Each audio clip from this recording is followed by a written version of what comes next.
नमस्कार। हमारा देश और पूरा विश्व आज कोविड-19 की चुनौती का सामना कर रहा है। कोविड-19 अभी खत्म नहीं हुआ है। ऐसे में हमारा फर्ज है कि हम सतर्क रहें। इसलिए जब तक दवाई नहीं तब तक कोई ढिलाई नहीं। कोरोना से बचाव के लिए जरूरी है नियमित रूप से हाथ धोना, मास्क पहनना और आपस में उचित दूरी बनाए रखना। याद रखिए, 2 गज दूरी मास्क है जरूरी। खांसी, बुखार या सांस लेने में कठिनाई होने पर हेल्पलाइन नंबर 1075 पर संपर्क करें।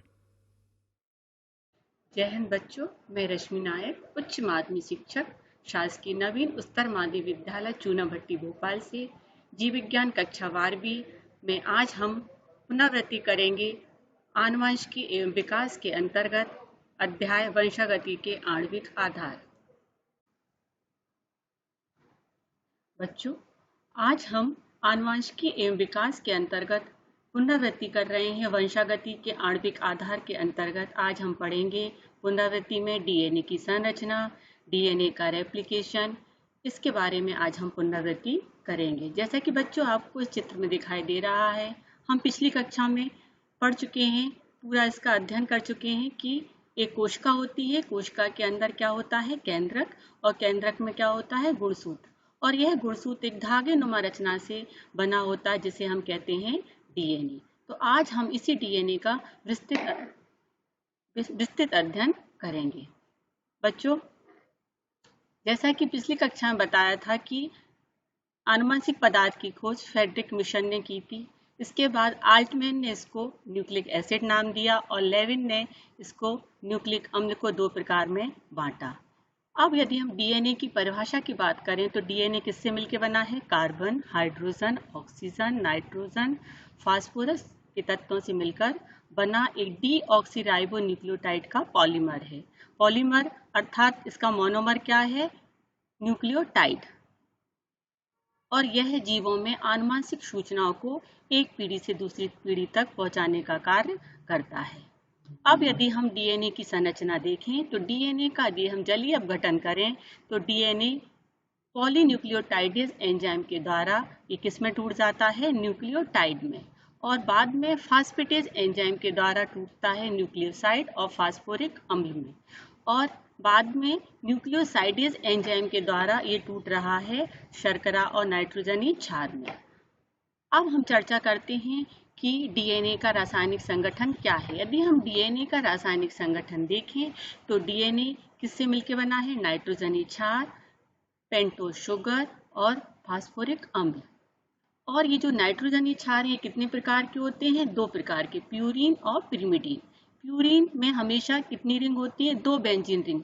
तो बच्चों यहाँ पर ध्यान दीजिए कि जो प्यूरीन होता है भी परीक्षा में बहुत पूछा जाता है कि इसमें कितनी रिंग होती है। तो आप याद रखिए कि प्यूरीन में 2 बेंजीन रिंग होती है और पिरिमिडीन में 1 बेंजीन रिंग होती है। इसी तरह प्यूरीन के अंदर 2 क्षार आते हैं, एडेनिन और गुआनिन, और पिरिमिडीन में कौन से आते हैं, साइटोसिन और थाइमिन। इसके अलावा एक और आता है यूरेसिल।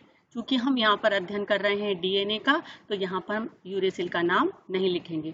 तो बच्चों ये याद रखिए, ये ऑब्जेक्टिव क्वेश्चन में आता है, क्योंकि जो हम आज इकाई पढ़ रहे हैं इस इकाई में यदि हम 2019-20 का ब्लूप्रिंट देखें तो इस इकाई में 18 नंबर का वेटेज दिया गया है। इसमें से 5 नंबर के आएंगे इसमें ऑब्जेक्टिव यानी वस्तुनिष्ठ प्रश्न आएंगे, और 4 नंबर के 2 प्रश्न आएंगे और 1 प्रश्न आएगा 5 नंबर का। इस तरह ये पूरी इकाई में 18 नंबर का अंक दिए गए हैं। तो इसमें से जो ऑब्जेक्टिव क्वेश्चन है वो इस तरह से बन सकते हैं कि प्यूरीन के अंदर कौन से क्षार आते हैं, तो आप याद रखिए एडेनिन और गुआनिन, और पिरिमिडीन में कौन से क्षार आते हैं, साइटोसिन और थाइमिन।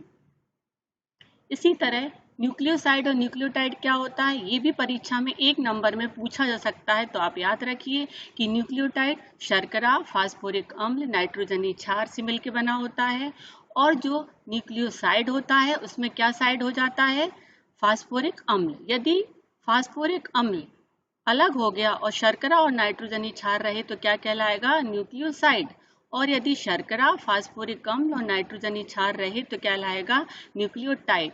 तो बच्चों ये 2 नंबर, 1 नंबर में ये प्रश्न आ सकता है कि न्यूक्लियोसाइड और न्यूक्लियोटाइड किसे कहते हैं, तो आप इसका आंसर इस तरह से लिख सकते हैं। साइड में आपको फास्फोरिक अम्ल को अलग कर देना है और न्यूक्लियोटाइड में फास्फोरिक अम्ल इससे क्या हो जाएगा, ऐड हो जाएगा। एक प्रश्न और आ सकता है कि जो डीऑक्सीराइबो शुगर है उसमें किस कार्बन से ऑक्सीजन निकल जाती है। तो आप याद रखिए, जो राइबो शुगर होती है उसके दूसरे कार्बन से जब एक ऑक्सीजन निकल जाती है तो बन जाता है डीऑक्सीराइबो शर्करा। तो ये भी एक नंबर में प्रश्न आ सकता है। तो इस तरह से बच्चों आप ये याद रखिए कि न्यूक्लियोसाइड और न्यूक्लियोटाइड क्या होता है। तो आप जब फास्फोरिक अम्ल टाई हो गया तो न्यूक्लियोटाइड और जब साइड हो गया तो न्यूक्लियोसाइड।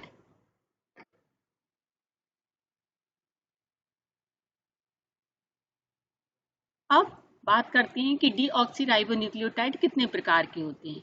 डीऑक्सीराइबोन्यूक्लियोटाइड ये क्षार के आधार पर 4 प्रकार के होते हैं। तो परीक्षा में ये प्रश्न आ सकता है कि डीऑक्सी एडिनिलिक अम्ल में कौन सा क्षार होता है। तो आपको याद रहे कि यहाँ पर कौन सा क्षार रहेगा, एडिनिन। एडिनिन शर्करा और फास्फोरिक अम्ल जब मिलते हैं तो क्या बनाते हैं, डीऑक्सी एडिनिलिक अम्ल। और इसी तरह डीऑक्सी ग्वानिडीलिक अम्ल बनाने के लिए कौन सा क्षार लगता है, ग्वानिन। इसी तरह डीऑक्सी साइटिडिलिक अम्ल बनाने के लिए कौन सा क्षार लगता है, साइटोसिन। और डीऑक्सी थाइमिडिलिक अम्ल बनाने के लिए आवश्यक होता है थाइमिन। तो ये परीक्षा में इस तरह से प्रश्न आ सकते हैं कि डीऑक्सी थाइमिडिलिक अम्ल में जो न्यूक्लियोटाइड है ये कितने अणुओं से मिलकर बना है। तो आपको यदि पूछा जाता है कि डीऑक्सी थाइमिडिलिक में क्या है तो आप लिखेंगे थाइमिन, शर्करा और फास्फोरिक अम्ल। अब यदि न्यूक्लियोसाइड भी देखें तो इस तरह से हम न्यूक्लियोसाइड भी पढ़ सकते हैं जैसे कि डीऑक्सीराइबोन्यूक्लियोसाइड। डीऑक्सीराइबोन्यूक्लियोसाइड में यदि आता है एग्जाम में कि डीऑक्सी एडिनोसिन, इसमें कौन कौन से अवयव होते हैं तो आप याद रखिए एडिनिन, डीऑक्सीराइबो, शर्करा। क्योंकि आपको मैं पहले बता चुकी हूँ कि न्यूक्लियोसाइड में फास्फोरिक अम्ल क्या हो जाता है, साइड में। तो यदि डीऑक्सी ग्वानोसिन में कितने कौन कौन से अवयव होते हैं तो आप उसमें लिखेंगे ग्वानिन, डीऑक्सीराइबो, शर्करा। इसी तरह से डीऑक्सी साइटिडीन में साइटोसिन, डीऑक्सीराइबो, शर्करा। और इसी तरह डीऑक्सी थाइमिडिन में थाइमिन, डीऑक्सीराइबो, शर्करा अवयव रहेंगे। तो इस तरह से परीक्षा में ये प्रश्न 1 नंबर में या वस्तुनिष्ठ में या फिर रिक्त स्थान में पूछे जा सकते हैं। अब बात आती है पॉलीन्यूक्लियोटाइड की। जैसा कि हम पिछली कक्षा में पढ़ चुके हैं कि जो न्यूक्लियोटाइड हैं जब आपस में मिलते हैं तो क्या बनाते हैं, पॉलीन्यूक्लियोटाइड। जैसे कि नाम से पता चल रहा है कि पॉली मतलब बहुत सारे। जब बहुत सारे न्यूक्लियोटाइड आपस में मिलते हैं और उनके बीच में कौन सा बॉन्ड बनता है, फास्फोडाइएस्टर बॉन्ड बनता है। तो एक जो रचना बनती है उसको हम बोलते हैं पॉलीन्यूक्लियोटाइड। आपको मैं पिछली कक्षा में बताया था कि डीएनए में क्या पाई जाती है, पोलरिटी। पोलरिटी क्यों होती है, क्योंकि इसकी जो डीऑक्सीराइबो शर्करा है उसके 5वें कार्बन पर जो फास्फोरिक समूह जुड़ा हुआ है वो क्या है, स्वतंत्र है। इसी तरह आप देख रहे हैं कि नीचे इसके 3रे कार्बन पर जो फास्फोरिक अम्ल जुड़ा है वो भी कैसा है, स्वतंत्र है। जो कार्बन स्वतंत्र रहता है उसको हम बोलते हैं इसका एंड। तो यहाँ पर कौन सा स्वतंत्र है, 5 कार्बन स्वतंत्र है तो हम क्या बोलेंगे, 5 प्राइम एंड।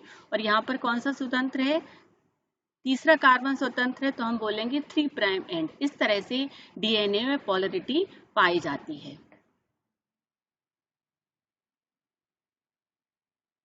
अब चर्चा करते हैं डीएनए की आणविक संरचना। यदि परीक्षा में प्रश्न आता है कि वाटसन एवं क्रिक का डीएनए मॉडल का वर्णन कीजिए या डीएनए की आणविक संरचना का वर्णन कीजिए या डीएनए का द्विकुंडलीय मॉडल का चित्र सहित वर्णन कीजिए, तो आपको इस तरह से इसका एक उत्तर लिखना होगा।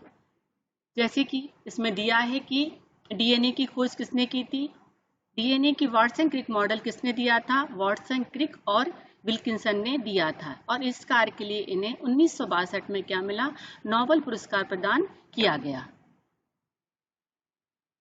अब यदि हम इस मॉडल की चर्चा करते हैं तो आपको इसमें जो मुख्य बिंदु लिखना है उस पर आप ध्यान दीजिए कि ये जो डीएनए है, ये डीएनए में आपको इसमें इस तरह दिखाई दे रहा है 3 प्राइम एंड और ये दिखाई दे रहा है 5 प्राइम एंड।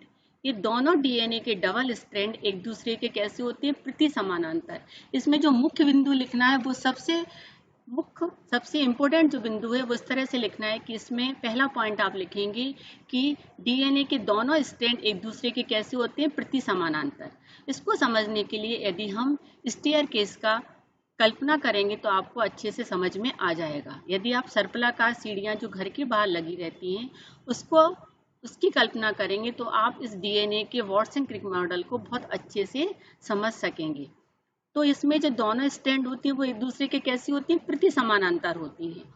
और इसमें आपको चित्र में दिखाई दे रहा है, इसमें दो ग्रुप दिखाई दे रहे हैं, एक गहरी ग्रुप, ये इसको बोलते हैं मेजर ग्रुप, और एक उभरी हुई ग्रुप दिख रही है, ये इसको बोलेंगे माइनर ग्रुप। तो जो लगातार दो मेजर ग्रुप की दूरी या दो लगातार माइनर ग्रुप के बीच की दूरी को हम बोलते हैं पिच ऑफ द डीएनए।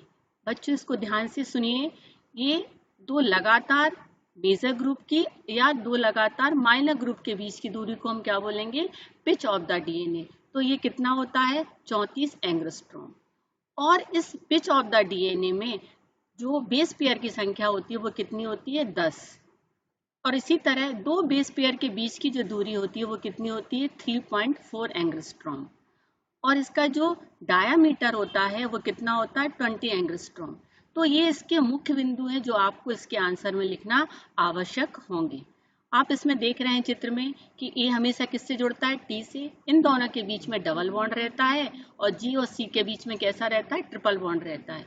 बच्चों हमेशा हाइड्रोजन बॉन्ड को हम सॉलिड लाइन के द्वारा प्रदर्शित नहीं करते, इसको डॉटेड ही प्रदर्शित करते हैं।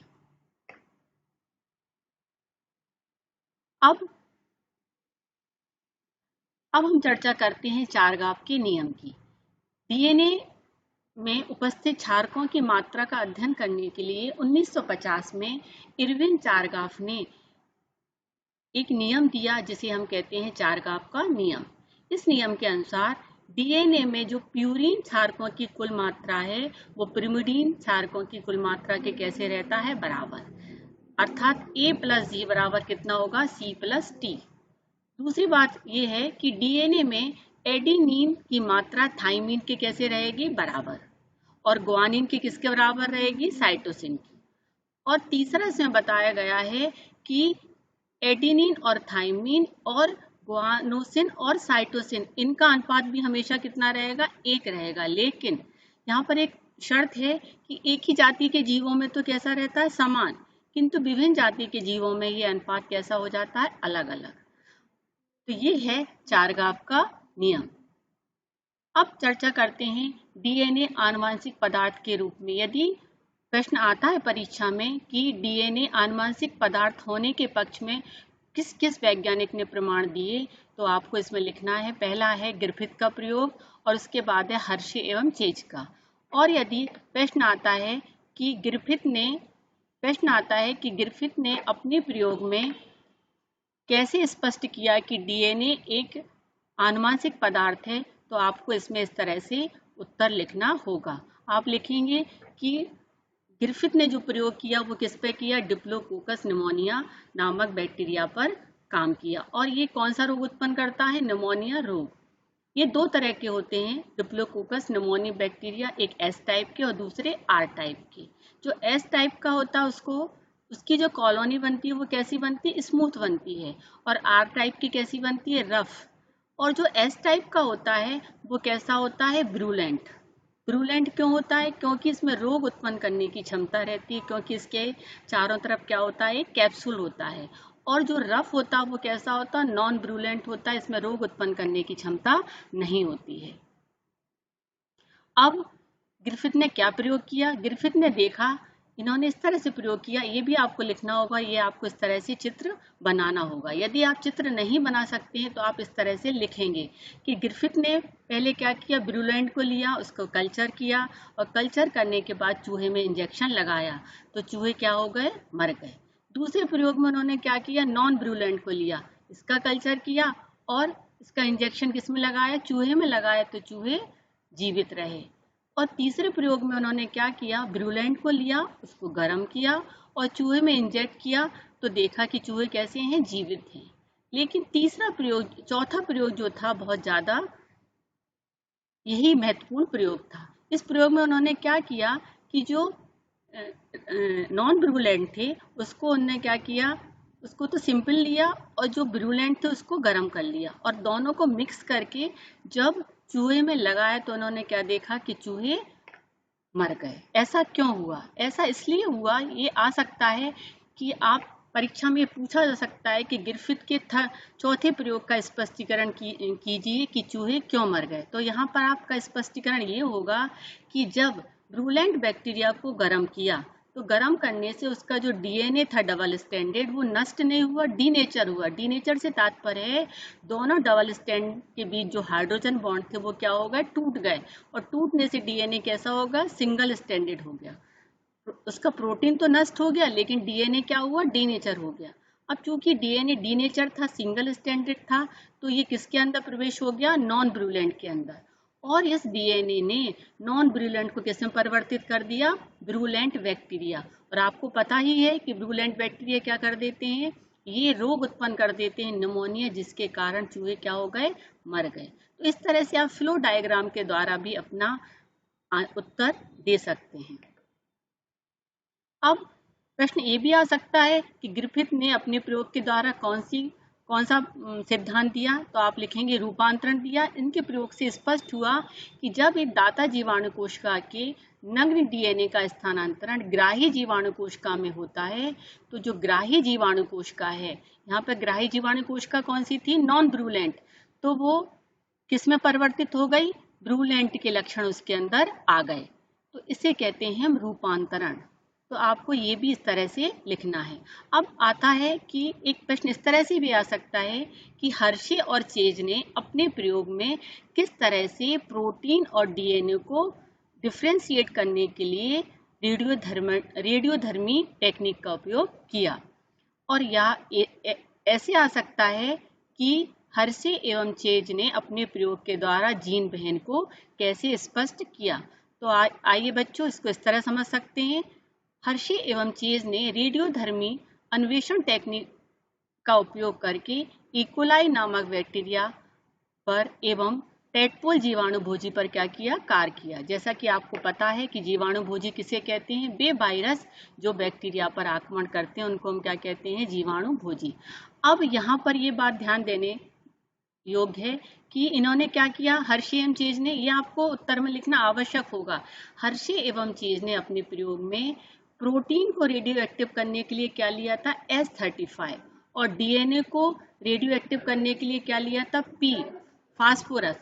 तो जो यहाँ पर प्रोटीन के लिए इन्होंने S क्यों लिया, क्योंकि प्रोटीन किससे मिलके बना, अमीनो अम्ल से। और बहुत से अमीनो अम्ल हैं जैसे सिस्टीन है, इसमें क्या पाया जाता है, सल्फर पाया जाता है। और डीएनए किससे मिलके बना होता है, फास्फोरिक अम्ल से, इसलिए यहाँ पर इन्होंने फास्फोरिक अम्ल लिया। तो इस तरह से इन्होंने क्या किया कि अब इसको कल्चर माध्यम में उगाया। कैसे कल्चर माध्यम में, जिसमें क्या है, S35। और इसको कहाँ उगाया, ऐसे कल्चर माध्यम जिसमें क्या है, P32। तो इन्होंने देखा कि यहाँ पर जो इकोलाई बना है उसके अंदर क्या आ गया, उसकी जो कैप्सिड बनी है उसमें क्या है, S35। और यहाँ पर जो उत्पन्न हुए हैं उनके अंदर क्या है, उसके डीएनए में क्या है, P32। इस तरह से यहाँ पर जो जीवाणु भोजी प्राप्त हुए वो कैसे हो गए, S35 युक्त। और यहाँ पर जो प्राप्त हुए वो कैसे प्राप्त हुए, P32 युक्त।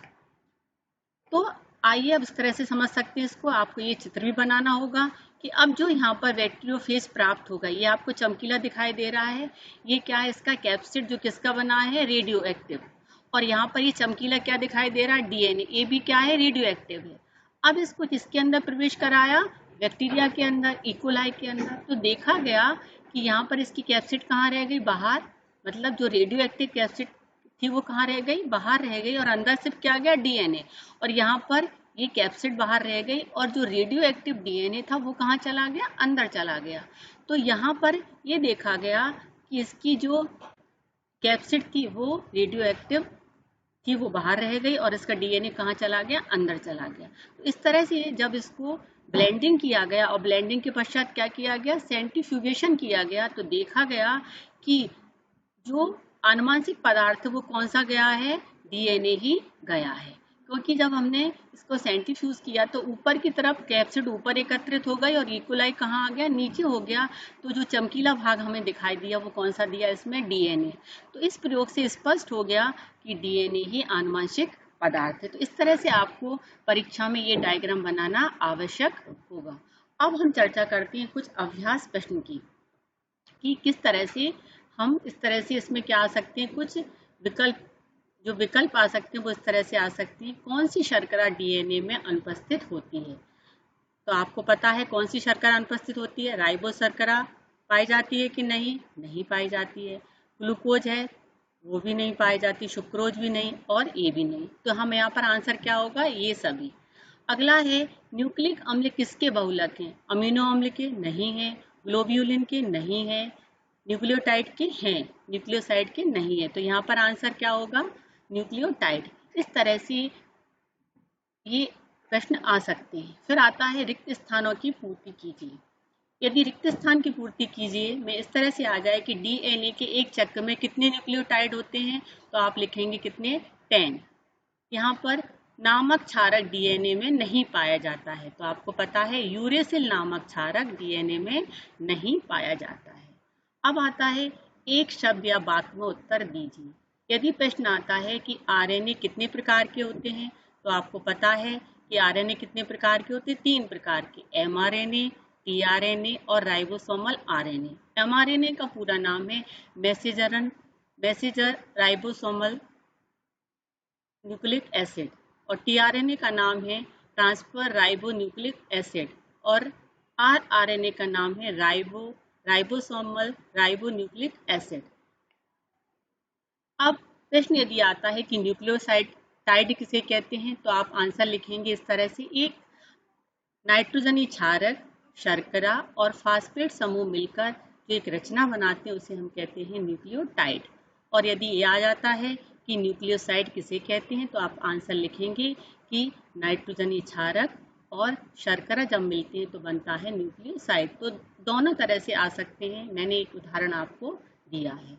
अब यदि लघु उत्तरीय प्रश्न आपके एनसीईआरटी में दिया गया है कि निम्न को नाइट्रोजनी क्षार व न्यूक्लियोटाइड के क्रम में वर्गीकृत कीजिए, एडेनिन, थाइमिन, ग्वानोसिन, यूरेसिल व साइटोसिन।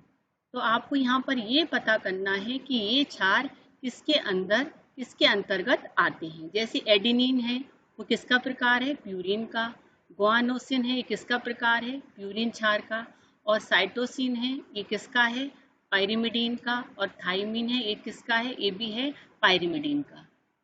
अब इसी तरह से इसमें पूछा गया है एनसीईआरटी में कि एडेनिन में किस तरह से न्यूक्लियोटाइड बन सकते हैं। तो एडेनिन से बनेगा एडेनिन डीऑक्सीराइबोज न्यूक्लियोटाइड, ग्वानिन से बनेगा ग्वानिन डीऑक्सीराइबोज न्यूक्लियोटाइड और थाइमिन से बनेगा थाइमिन डीऑक्सीराइबोज न्यूक्लियोटाइड।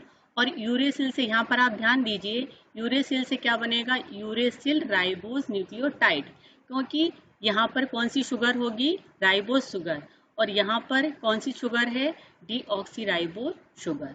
इसी तरह से एक प्रश्न ये भी आ सकता है कि यदि एक डबल स्टैंडर्ड डीएनए में 20% साइटोसिन है, तो डीएनए में मिलने वाले एडेनिन के प्रतिशत की गणना कीजिए।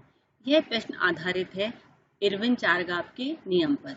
इरविन चारगाफ नियम के अनुसार एडेनिन, थाइमिन तथा ग्वानिन, साइटोसिन के बीच एक अनुपात कैसा रहता है, स्थिर रहता है और एक दूसरे के बराबर रहता है। तो मान लीजिए डबल स्टैंडर्ड डीएनए में टोटल नाइट्रोजनी क्षार संख्या कितनी है, 100 है। और यहाँ पर प्रश्न में क्या कहा गया है, साइटोसिन कितना है, 20% है। तब साइटोसिन 20% है तो ग्वानिन भी कितना होगा, 20% होगा, क्योंकि चारगाफ का नियम क्या कहता है, सी और जी हमेशा कैसे रहते हैं, बराबर। तो सी और जी कितना हो गया, 40% हो गया। इसका तात्पर्य यह है कि एडेनिन और थाइमिन का कुल प्रतिशत क्या होगा, 100 में 100 माइनस 40 तो कितना बचा, 60। और एक इसके बराबर होता है, टी के बराबर, तो यहाँ पर एडेनिन की मात्रा कितनी आएगी, 30% होगी। इस तरह से चारगाफ नियम पर भी प्रश्न बन सकते हैं। अब प्रश्न आता है कि डबल स्टैंडर्ड डीएनए द्विकुंडली की कौन सी विशेषता वाटसन एवं क्रिक को डीएनए प्रतिकृति के सेमी कंजर्वेटिव या अर्ध संरक्षी रूप को कल्पित करने में सहयोग किया। जैसा कि आपको मैंने पिछले कक्षा में हमने पढ़ा था कि डीएनए का रेप्लिकेशन 3 तरह से होता है। एक में क्या होता है, पूरी पुरानी स्ट्रैंड रहती है, और दूसरे में क्या रहता है, एक नई एक पुरानी, और तीसरे प्रकार में क्या रहता है, पैचेज में नए और पुराने लगे रहते हैं। तो यहाँ पर जो डीएनए के डबल स्टैंडर्ड है, इसका तात्पर्य यह हुआ कि इसके एक स्टैंड में क्षारकों क्यों ये मान्य की गई, इसलिए मान्य की गई कि जब हम दोनों डीएनए के डबल स्टैंड को पृथक करते हैं तो जो पृथक स्टैंड रहता है उस पर हमें क्या पता रहता है, क्षारकों का क्रम पता रहता है। जब क्षारकों का क्रम पता रहेगा तो दूसरे स्टैंड को बनने में क्या रहेगी, आसानी रहेगी। इस कारण डीएनए डबल स्टैंडर्ड द्विकुंडली के लिए कौन सा सिद्धांत माना गया, सेमी कंजर्वेटिव सिद्धांत को माना गया, क्योंकि सेमी कंजर्वेटिव वह रूप है जिसमें डीएनए के डबल स्टैंडर्ड डीएनए के संश्लेषण के लिए इसका प्रत्येक स्टैंड किसका काम करता है, सांचे का। सांचे मतलब यदि उस पर ए टी सी लिखा होगा तो अपने आप ए से यहाँ पर क्या जुड़ जाएगा, टी, सी से यहाँ पर क्या जुड़ जाएगा, जी। इस तरह से नया डीएनए आसानी से बन जाएगा, जिससे नए संश्लेषित डीएनए अणु में एक पेरेंट डीएनए स्टैंड रहता है और दूसरा नया स्टैंड रहता है। तो डीएनए के रेप्लिकेशन के लिए जो सिद्धांत मान्य किया गया वो कौन सा किया गया, सेमी कंजर्वेटिव सिद्धांत को मान्य किया गया। अब प्रश्न आता है कि डीएनए आनुवंशिक पदार्थ है, इसे सिद्ध करने हेतु अपने प्रयोग के दौरान हर्शे व चेज ने डीएनए व प्रोटीन के बीच कैसे अंतर स्थापित किया। तो अभी मैंने आपको बताया है कि डीएनए और प्रोटीन के बीच में कैसे अंतर स्थापित किया। उन्होंने अंतर इसी तरह स्थापित किया कि डीएनए के लिए उन्होंने क्या किया, फास्फोरस का रेडियो एक्टिव लिया, और प्रोटीन के लिए किसका लिया, सल्फर का लिया। तो जो मैंने अभी आपको समझाया है वो है उत्तर इसमें लिखना होगा। तो मुझे आशा है बच्चों कि आपको आज समझ में आ गया होगा कि किस तरह से हमें परीक्षा में उत्तर लिखना है। धन्यवाद। किशोर अवस्था संबंधित समस्याओं के परामर्श हेतु समर्पित उमंग किशोर हेल्पलाइन के टोल फ्री नंबर 144225 पर संपर्क करें।